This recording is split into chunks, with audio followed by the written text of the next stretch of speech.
We eat food, digest it, and absorb essential nutrients and water. What's left ends up in the toilet.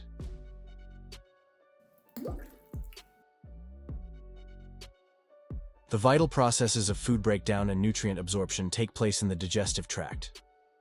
The easiest way to visualize this is as a long, highly tortuous tube that runs through the body, starting in the mouth and ending at the anus. The digestive system is made up of several parts, including the oral cavity, pharynx, esophagus, stomach, and intestines. The liver and pancreas also play a central role, as they enable the absorption of nutrients by secreting certain substances. Digestion begins in the oral cavity.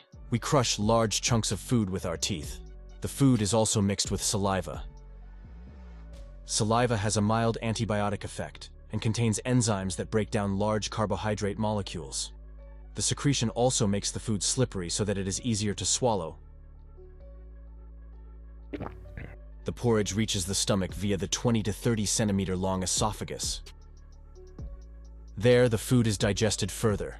The gastric juice kills microorganisms and breaks down proteins with the help of the enzyme pepsin. The contents are crushed and thoroughly mixed by rhythmic stomach movements. The chyme then passes through the pylorus into the small intestine.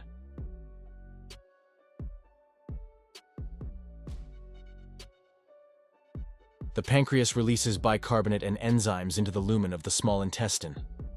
The bicarbonate neutralizes the stomach acid, while enzymes and bile from the gallbladder break down the food further.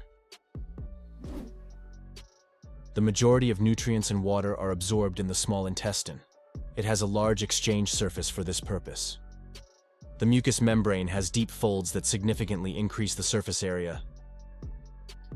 In addition, the absorption surface is extended by numerous intestinal villi that protrude into the cavity in the shape of fingers.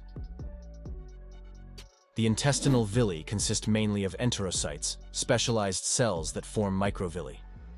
These fine protrusions further increase the contact surface with the chyme, and thus maximize the absorption of nutrients and water.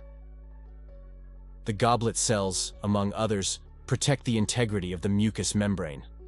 They secrete mucus which, together with antimicrobial substances, keeps pathogens at bay. Through the enterocytes, macronutrients that have been broken down into amino acids, fatty acids, and simple sugars enter the blood and lymphatic vessels. The undigested components now enter the large intestine. There, further water is removed from the remaining material, giving the feces a firmer consistency. It is stored in the last section of the intestine and finally excreted when the opportunity arises. That was a brief overview of the digestive system.